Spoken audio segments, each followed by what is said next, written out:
Hello friends, आज हम आपको बताने वाले हैं हाइपरकैलेमिया के बारे में। हाइपरकैलेमिया एक ऐसा टॉपिक है जो हमारा फ्लूइड एंड इलेक्ट्रोलाइट इम्बैलेंस से आया है। लास्ट वाले वीडियो में हमने आपको हाइपोकैलेमिया के बारे में बताया था, जहां हमने देखा था कि पोटेशियम की वैल्यू 3.5 मिली इक्विवेलेंट पर लीटर से कम होती है। एंड नाउ हम आपको बताएंगे हाइपरकैलेमिया के बारे में, जो अगेन उसके पूरी तरह अपोजिट है, जो 5 मिली इक्विवेलेंट पर लीटर से यहाँ पे हमारी पोटेशियम की वैल्यू ज़्यादा होती है। तो without any further ado let's start with the topic. जैसा कि मैंने अभी आपको डिस्कस करवाया था कि हाइपरकैलेमिया में हमारी serum potassium, blood serum potassium की value 5 milliequivalent per litre से ज़्यादा होती है। नाउ क्रिटिकल वैल्यू हम यहाँ इसे तब कहते हैं जिस टाइम यहाँ पे हमारा सीरम पोटेशियम वैल्यू 6.5 मिली इक्विवेलेंट पर लीटर से ज़्यादा होती है। एंड इस वाली कंडीशन को हम एक मेडिकल इमरजेंसी की तरह भी हम इसे ट्रीट कर सकते हैं। नाउ नॉर्मल वैल्यू, जैसे हमने आपको लास्ट टाइम बताया था, normal value of potassium is 3.5 to 5 milliequivalent per litre. Now इसके बारे में हमें वैसे ही काफ़ी नॉलेज है, तो हमें थोड़ा सा आइडिया है हाइपरकैलेमिया के बारे में already, but I think I should just carry on with the causes straight away. Now इसके लिए मैंने एक निमोनिक यहाँ पे बनाया है। कॉजेज के लिए आप एक निमोनिक को यूज़ कर सकते हो जिसको बताएंगे machines, as if MACHINE। Now सबसे स्टार्टिंग हमारा वर्ड जो आ रहा है वो है M। सो इससे हम आ सकते हैं किसके बारे में, मेडिकेशंस जैसे ACE inhibitor and potassium sparing diuretics. Now ACE inhibitor के लिए हम एग्जाम्पल आपको दे सकते हैं एनालप्रिल्स, रेमिप्रिल्स। नाउ जितनी भी मेडिसिन जिसके लास्ट में प्रिल्स आता है उनको हम ACE इनहिबिटर में कैरी ऑन करते हैं। नाउ ACE इनहिबिटर वर्क करता है हमारे एक सिस्टम में जिसको कहते हैं हम रैस सिस्टम। नाउ रैस सिस्टम को मैं आपको ज़्यादा डिटेल में अभी किसी नेक्स्ट वीडियो में आपको एक्सप्लेन करूँगी, बट मैं आपको एक लाइट वे में बता देती हूँ कि what is RAS system. RAS system is renin angiotensin aldosterone system. Now ACE inhibitor which is ACE inhibitor work करता है हमारा ACE एंजाइम को इनहिबिट करके। ACE एंजाइम को ये इनहिबिट करता है। नाउ क्या होता है एक्चुअली कि RAS सिस्टम हमारा कब एक्टिवेट होता है? RAS system is activated when BP is low. When BP is low, RAS system is activated। और ये कहाँ से एक्टिवेट होता है? From kidney। So किडनी से हमारा एक हार्मोन निकलता है जिसको हम कहते हैं रेनिन। नाउ ये रेनिन हमारा एक्ट करेगा लिवर में, और लिवर से सीक्रेट होता है एंजियोटेंसिनोजन, और ये एक इनएक्टिव फॉर्म है। अभी इट्स इनएक्टिव फॉर्म। तो किडनी से रेनिन निकला और इसने एक्ट किया लिवर में, और लिवर से एंजियोटेंसिनोजन को कन्वर्ट किया एंजियोटेंसिन 1। ये अभी एंजियोटेंसिन 1 में कन्वर्ट हुआ, और अगेन ये अभी भी इनएक्टिव फॉर्म है। Now angiotensin is converted into angiotensin 2 and ये वर्क करता है कैसे? ACE एंजाइम्स के वजह से, जो हमारे लंग्स में देखने को मिलते हैं। नाउ ये है हमारा एक्टिव फॉर्म। दो तरह से वर्क करेगा, वैसे दो क्या बहुत सारे इसके वैसे कंडीशन होते हैं। तो जब हमारा एंजियोटेंसिन 2 हमारा एक्टिव फॉर्म है तो इसका मेन पर्पस होगा इंक्रीज करना BP। कैसे? वेसोकंस्ट्रिक्शन करेगा ये। First it will cause vasoconstriction and second it will increase the aldosterone secretion. इस तरह हम यहाँ पे एंजियोटेंसिन 2 की वर्किंग बता सकते हैं। एंड हमारा BP जो हमारा लो BP होता है उससे वो कन्वर्ट होके एक नॉर्मल BP में उसको लेके आएगा।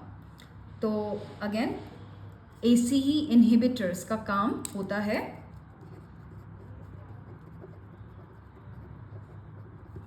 ये एक्ट करते हैं ACE एंजाइम में। तो अगर ACE इनहिबिटर वर्क करेंगे, अगर हम किसी पर्सन को ACE इनहिबिटर मेड्स दे रहे हैं तो वो ACE एंजाइम को काम ही नहीं करने देंगे, जिसकी वजह से एंजियोटेंसिन 1 एंजियोटेंसिन 2 में कन्वर्ट नहीं होगा एंड एंजियोटेंसिन अपना एक्टिव फॉर्म में नहीं आ पाएगा, जिसकी वजह से यहाँ वैसोकंस्ट्रिक्शन और मोर एल्डोस्टेरॉन प्रोडक्शन नहीं होगा ना। एल्डोस्टेरॉन हमें पता है क्या करता है, एल्डोस्टेरॉन हमारा रिटेन कराता है सोडियम एंड वाटर।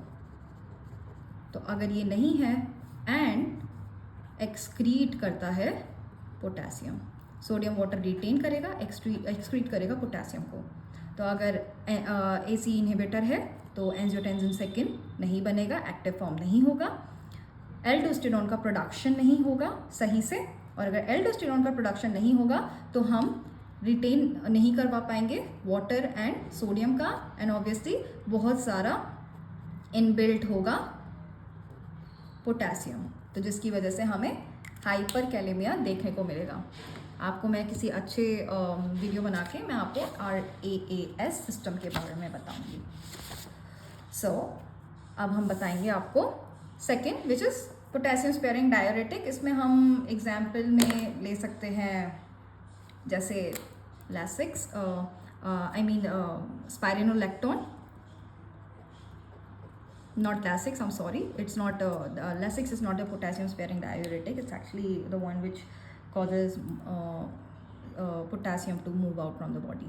तो पोटेशियम स्पेयरिंग डाययूरेटिक जैसे स्पाइरोनोलैक्टोन, इनकी वजह से हमें हाइपरकैलेमिया देखने को मिल सकता है। नाउ सेकंड वर्ड हमारा आता है एसिडोसिस। नाउ एसिडोसिस हम तब कहते हैं जिस टाइम हमारा ब्लड pH 7.35 से कम होता है। नॉर्मल इज 7.35 टू 7.45 होता है। तो जब हमारा H+ ज़्यादा है, दैट मीन एसिडिक है हमारा नेचर, अगर H+ हमारा काफ़ी ज़्यादा है सेल के अंदर, तो ऑब्वियसली बात है पोटेशियम के लिए जगह नहीं होगी, तो वो पोटेशियम बाहर जाएगा ब्लड में, out of the cell to blood, it will go to the blood stream and it will cause hyperkalemia। Then the third one is cell destruction। Again जैसे हमने आपको बता रखा है कि हमारा जो पोटेशियम होता है, पोटेशियम इन इंट्रासेल्युलर आयन, तो जब हमारा इंट्रासेलुलर आयन जो पोटेशियम है, अगर सेल का डिस्ट्रक्शन होगा तो वो हमारा एक्सपोज आउट होगा ब्लड में। तो जैसे कंडीशन होती है ट्यूमरलेसिस, इसके बारे में हम अभी आपको बताने वाले हैं। नेक्स्ट वाली पेज में हमने आपको ट्यूमरलेसिस के बारे में एक्सप्लेन किया है। देन बर्न्स वाली कंडीशन में, ट्रॉमा में एंड हीमोलिसिस में, इन सारी कंडीशन में सेल डिस्ट्रक्शन देखने को मिलेगा, पोटेशियम की वैल्यू हाई देखने को मिलेगी। नाउ H से हमने दो यहाँ पे कंडीशन फाइंड आउट करवाई है। First is hypoaldosteronism. जैसे मैंने अभी रास में आपको बताया था कि अगर हमारा पोटेशियम कम है, अगर हमारा एल्डोस्टेरॉन कम है, तो कम से कम सोडियम एक्सक्रीट आउट होगा और इंक्रीज होगा पोटेशियम का इनबिल्ट, और यू कैन से वो रिटेन ज़्यादा करेगा, पोटेशियम ज़्यादा रिटेन करेगा, बिकॉज हमने एक चीज़ याद रखी थी कि sodium is always inversely proportional to K। तो अगर कम हमारा सोडियम होगा सिस्टम के अंदर तो ज़्यादा पोटेशियम बाहर होगा, या तो वाइसा वर्सा। देन हमारा नेक्स्ट वो आता है जिसको हम बोलते हैं हाइपर कैटाबॉलिज्म। ना हाइपर कैटाबॉलिज्म एक कंडीशन है, इट्स अ स्टेट जहाँ पे हमारा ब्रेक डाउन होता है प्रोटीन का, मसल मास का एंड फैट का। तो ये एक मेटाबॉलिक कंडीशन आती है जिसमें हमारा ब्रेकडाउन होता है किसका, protein, muscle mass and fat. तो ये सारी चीज़ें हमें इन कंडीशन में देखने को मिल सकती है। जैसे सेप्सिस में आपको देखने को मिल सकता है हाइपर कैटाबॉलिज्म, सेकेंड बर्न्स में आपको देखने को मिल सकता है, इलनेस में आपको देखने को मिल सकता है, and fourth one is cancer cachexia. इसके बारे में अगर मैं आपको बताऊंगी, कैंसर कैकेक्सिया हमें एक एडवांस स्टेज ऑफ कैंसर में देखने को मिलता है। तो यहाँ पे भी यही सारी चीज़ें हमें एज अ सिम्टम देखने को मिलेगा। पेशेंट को काफ़ी ज़्यादा वेट लॉस देखने को मिलेगा, बिकॉज ऑब्वियसली वहाँ पे उनका जो मसल मास है वो हमारा ब्रेकडाउन हो रहा है, उनके प्रोटीन का ब्रेकडाउन हो रहा है। तो ये बहुत सारे एडवांस स्टेज ऑफ कैंसर में कैंसर कैकेक्सिया देखने को मिलेगा। फैट एंड जितनी भी चीज़ें हैं, इट्स अ मेटाबॉलिक कंडीशन, ये एक मेटाबॉलिक प्रॉब्लम है कैंसर कैकेक्सिया। तो वहाँ पे हाइपर कैटाबॉलिज्म देखने को मिलता है। पेशेंट का काफ़ी ज़्यादा फ्लूइड इनटेक कम रहेगा, एंड इसकी वजह से ऑब्वियसली हमारा वेट लॉस देखने को मिलेगा, पेशेंट एनोरेक्सिक होगा।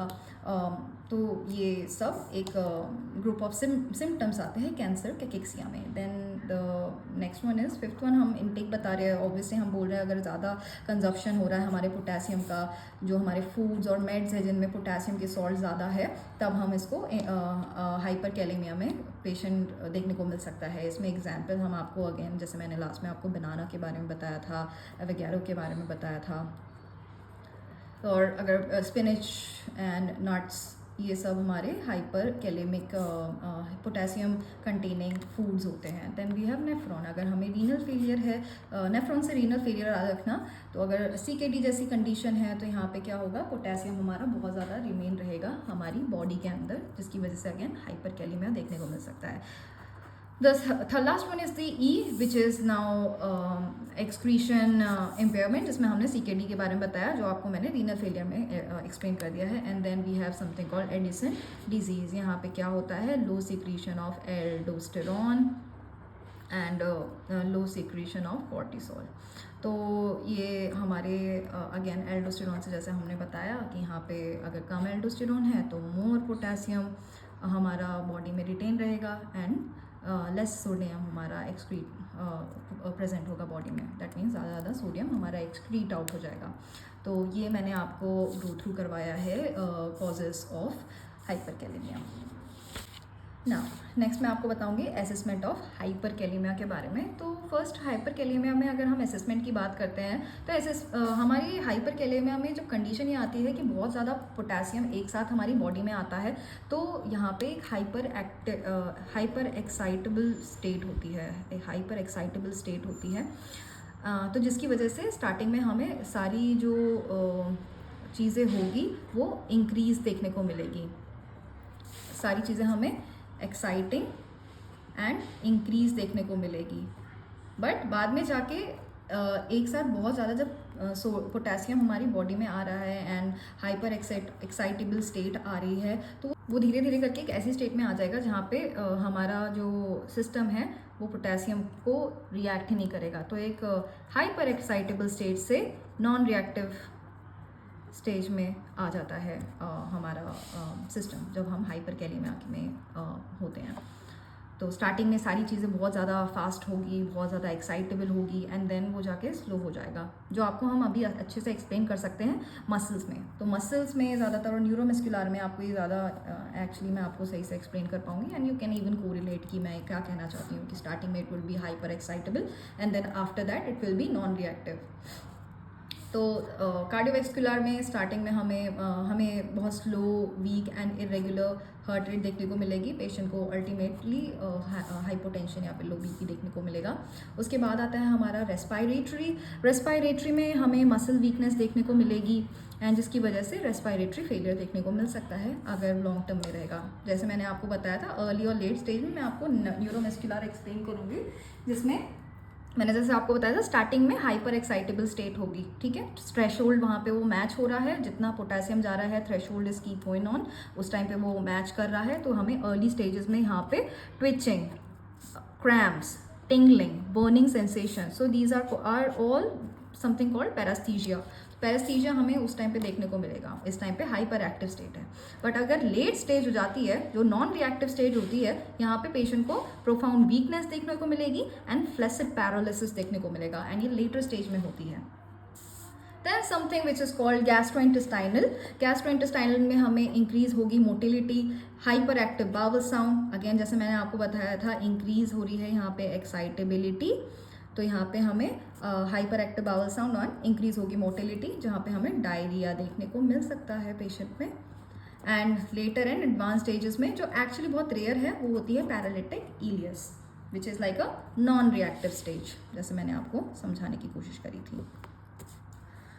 Now we can move into the another topic which is intervention। यहाँ से काफ़ी ज़्यादा questions निकल के आते हैं हमारे एग्जाम से रिलेटेड। सो फर्स्ट हम हमेशा याद रखना, क्लिनिकल प्रैक्टिस में भी अगर हम जा रहे हैं तो हमें ये ध्यान रखना है कि हमेशा पेशेंट को कार्डियक मॉनिटर में रखना है अगर पेशेंट को हाइपर कैलेमिया है। एक्चुअली जितने भी पेशेंट हमारे होते हैं जिनको फ्लूइड एंड इलेक्ट्रोलाइट इम्बैलेंस होता है, they should always be on cardiac monitor, because हम लो बीपी के बारे में यहाँ पे जान सकते हैं, ECG में चेंजेस के बारे में जा सकते हैं। तो इसीलिए cardiac monitor is must in a patient with potassium problems, alright. और कैल्शियम, देन सेकेंड आता है डिसकंटिन्यू आईवी पोटेशियम और ओरल सप्लीमेंट अगर पेशेंट हाइपरकैलेमिया में है तो। स्टार्ट पोटेशियम रिस्ट्रिक्टेड डाइट, तो हमें रिस्ट्रिक्ट करना है जैसे कुछ फूड जिसमें और सॉल्ट जिसमें पोटेशियम नहीं है, just same thing second and third point are. Then antidote of potassium और पोटेशियम टॉक्सिसिटी या hyperkalemia is calcium gluconate, so antidote is calcium gluconate for potassium. तो पोटेशियम का एंटीडोट क्या है?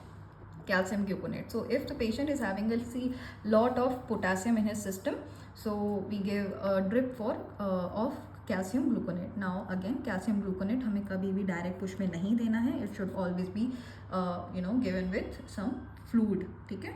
इसको हम इन्फ्यूजन पंप में ही चलाते हैं अगर हम कैल्शियम ग्लूकोनेट दे रहे हैं तो पेशेंट को। ये बहुत इंपॉर्टेंट पॉइंट है एंड ये आपके जो क्लिनिकल्स में भी है उसमें भी आपको बहुत हेल्प करेगा। देन सेकेंड वन आता है हमारा ग्लूकोज एंड इंसुलिन की हम ड्रिप देते हैं। नाउ इंसुलिन जैसे हमने आपको बताया था क्या वर्क करता है, ये पोटेशियम को ब्लड से सेल की तरफ लेके जाता है।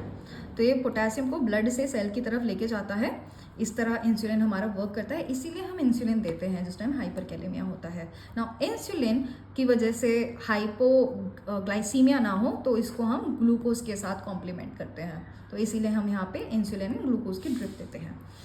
Then there is something called sodium polystyrene sulfonate जिसको हम कैक्सिलेट या फिर केबाइन भी कहते हैं।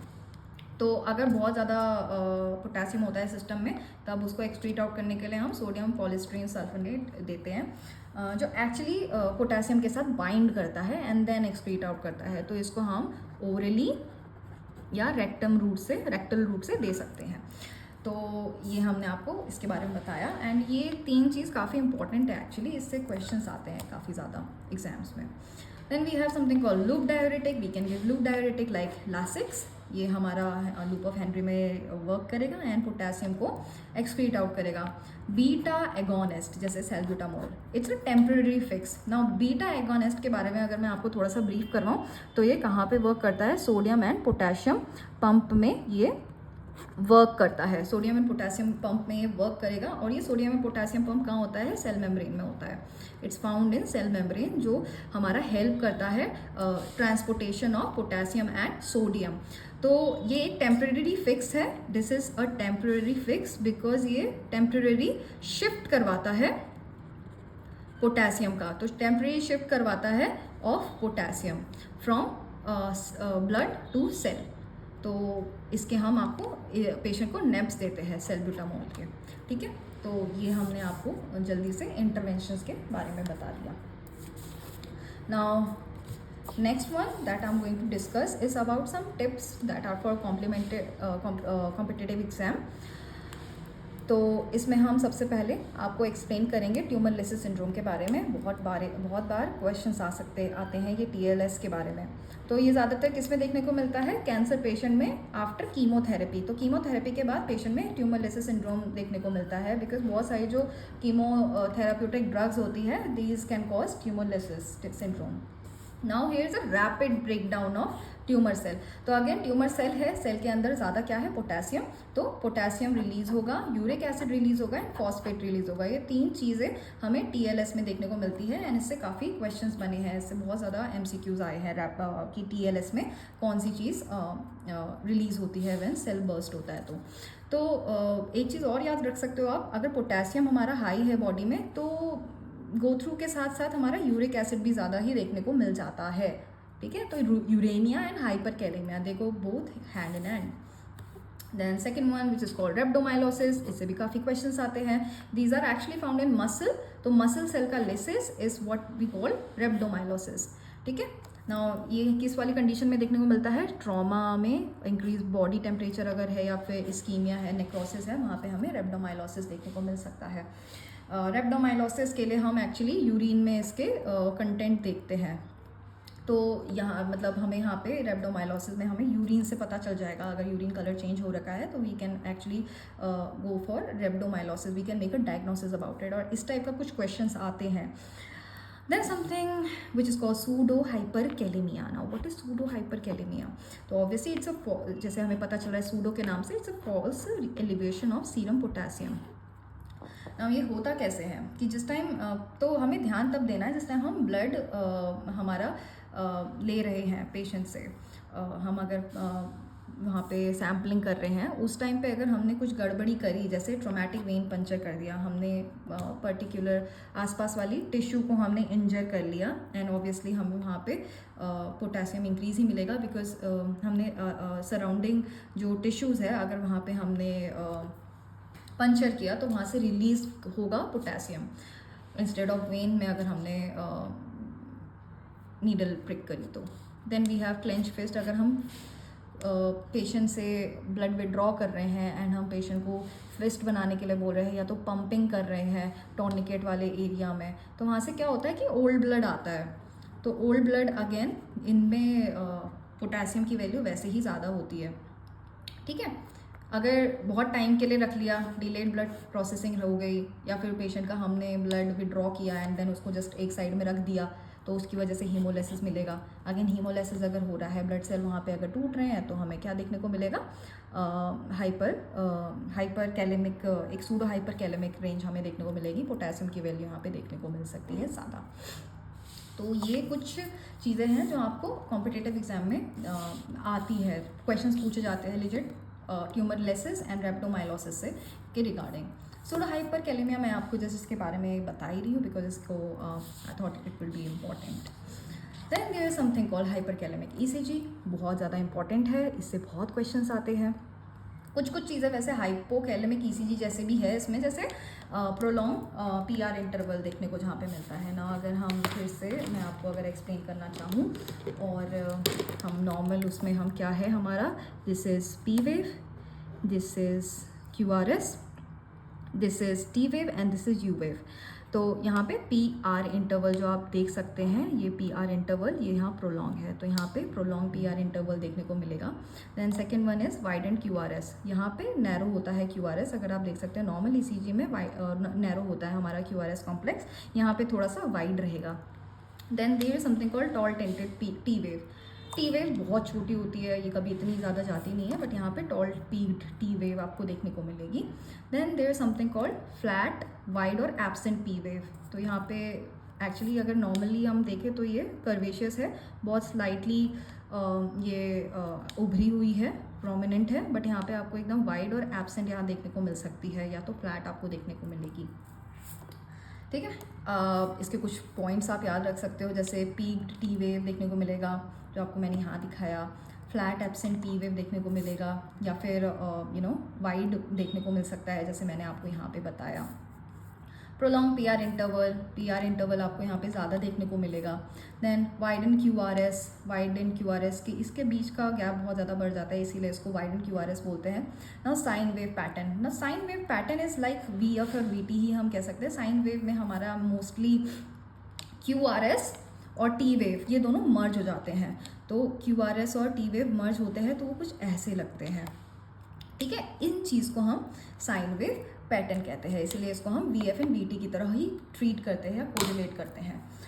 नाउ हाँ, ये मैंने आपको गो थ्रू करवाया है हाइपर कैलेमिया के बारे में, एंड आई होप आपको ये वीडियो पसंद आई. एंड आई एक्सपेक्ट कि आप मुझे बताएं कि मैं नेक्स्ट टॉपिक में कौन सा आप किस लिए डिस्कस करूं. And I hope you are all doing well. See you in the next video and thank you so much.